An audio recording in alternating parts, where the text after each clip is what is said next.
अस्सलामुअलैकुम दोस्तों, मेरा नाम है मुस्तफ़ा और आप देख रहे हैं इलेक्ट्रिकल स्टफ़ यूट्यूब चैनल। आज इस वीडियो में हम बात करने वाले हैं कि एक जो प्रॉब्लम जो फेस आती है जो कि लोकल चार्ज कंट्रोलर्स में, जो कि जैसे एमपीपीटी में आते हैं, अपसन के या फिर अलहम्द कंपनी के, और भी बहुत सी कंपनीज़ हैं जो कि लोकल मैन्युफैक्चर कर रहे हैं चार्ज कंट्रोलर, जो कि सस्ती प्राइस में काफ़ी अच्छे मिलते हैं। और जो पीडब्ल्यूएम चार्ज कंट्रोलर होते हैं, उनके बारे में भी हमें एक ख़ास बात है कि वो बैटरीज़ जो हैं वो आपकी ख़राब कर देते हैं।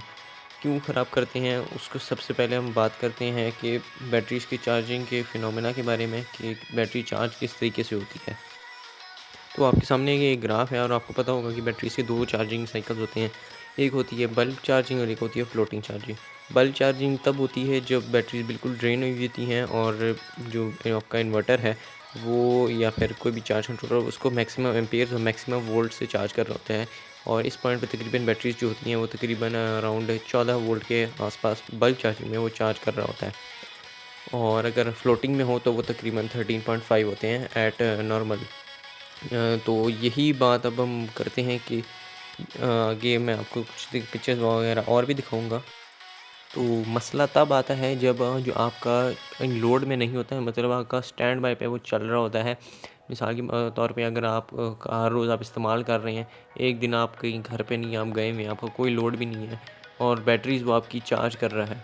अब अच्छे जो इन्वर्टर्स होते हैं, हाइब्रिड इन्वर्टर जितने भी आते हैं, 1.2 ले लें आप, 2.2 ले लें, 3.2 ले लें, जितने भी जिस कंपनी के भी आप लेते हैं जो कि अच्छी क्वालिटी के आते हैं, उनमें हमेशा ही चार्जिंग, बल्क चार्जिंग और फ्लोटिंग चार्जिंग एक्यूरेटली रखी जाती है। और आपने सेटिंग्स में भी देखा होगा कि 2 सेटिंग होती हैं, लेकिन इनमें इस तरह की कोई सेटिंग्स नहीं होती इन चार्ज कंट्रोलर्स में।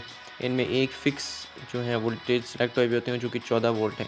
अब वो जो आपको पता है कि 14 वोल्ट हर बैटरी के लिए तो सूटेबल नहीं है ना कि, और फॉर एग्ज़ाम्पल अगर आपके पास ट्यूबलर है तो उसमें ज़्यादा होंगे, लेड एसिड है तो उसमें कम होंगे। उसके अलावा अगर अगर आपके पास, तो अब मैं एप्सन और अलहम्द का मैं एग्जैक्टली नहीं कह सकता, लेकिन इसी तरीके का सेम चार्ज कंट्रोलर मैंने एक कंपनी का यूज़ किया है।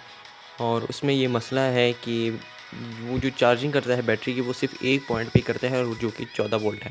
अब अगर आपका लोड ज़्यादा है, मसलन आपके पास 2 पैनल्स लगे हुए हैं 150 वाट के और आपके तकरीबन 15 एम्पीयर टोटल आ रहे हैं, और वो उनको मैक्सिमम करके बढ़ा के आपको 30 एम्पीयर तक दे रहे हैं, और आपका लोड भी इतना है कि इसी में आपके पंखे चल रहे हैं, अच्छा खासा लोड है आपका, और जितने प्रोड्यूस हो रहे हैं उतनी ही यूसेज है आपकी, तब तो इतना मसला नहीं आएगा।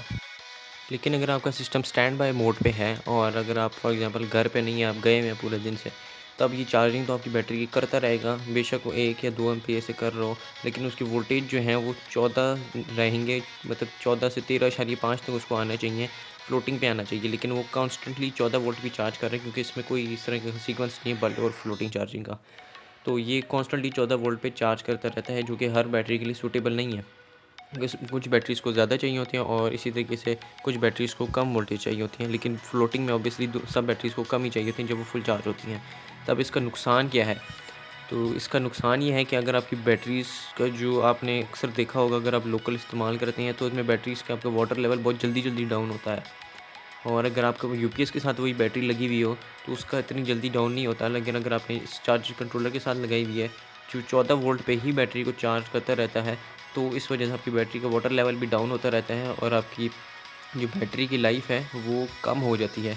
और ये मैंने इसको प्रैक्टिकली भी एक्सपीरियंस किया है।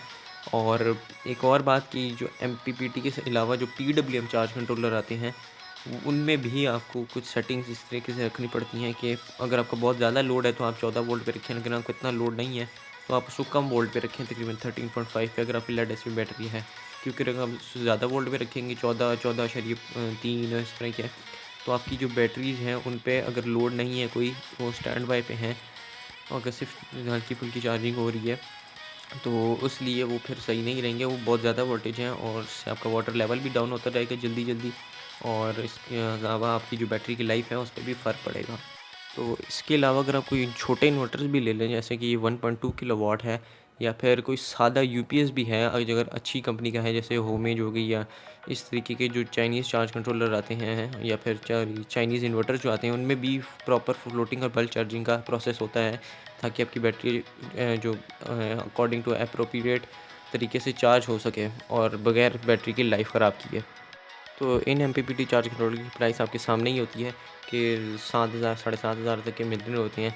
जबकि 50 एम्पियर का अगर प्योर अच्छे क्वालिटी का जो प्योरली एमपीपीटी पे बेस्ड होता है वो कंट्रोलर हो तो उसमें ऑब्वियसली आपके सामने उसकी प्राइस बहुत ज़्यादा होती है, 15-20 हज़ार इस तरीके से कुछ रेंज करते हैं। तो इसलिए फिर उस तरीके से उनमें डिफरेंस भी आता है कि उनकी क्वालिटी में और उनके फीचर्स में। तो इस लिहाज से अभी मैं आपको प्रैक्टिकली तो नहीं करके दिखा सकता क्योंकि ये अभी लगा हुआ नहीं है, हमारे सिस्टम से उतर चुका है। तो अगर लगा होता तो मैं आपको ज़रूर दिखाता।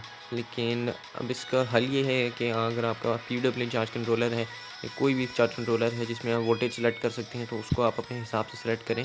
अगर आपके लोड ज़्यादा है तो आप वोल्टेज ज़्यादा रखें, अगर लोड कम है तो वोल्टेज कम रखें। और अगर इसके अलावा अगर आपके पास लोकल जो है एमपीपीटी चार्ज कंट्रोलर्स हैं तो उनको भी फिर इसी तरीके से आपको देखना पड़ेगा कि आप इतना लोड मेंटेन रखें ताकि आपकी बैटरीज पे बहुत स्ट्रेन ना आए।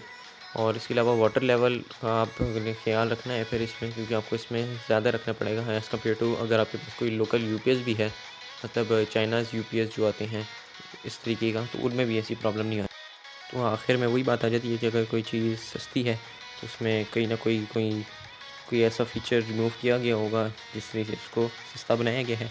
तो वेल ये थी आज की हमारी वीडियो। उम्मीद है कि आज को इससे जो कुछ सीखने को मिला होगा। मिलते हैं आपसे अगली वीडियो में। अल्लाह हाफ़िज़।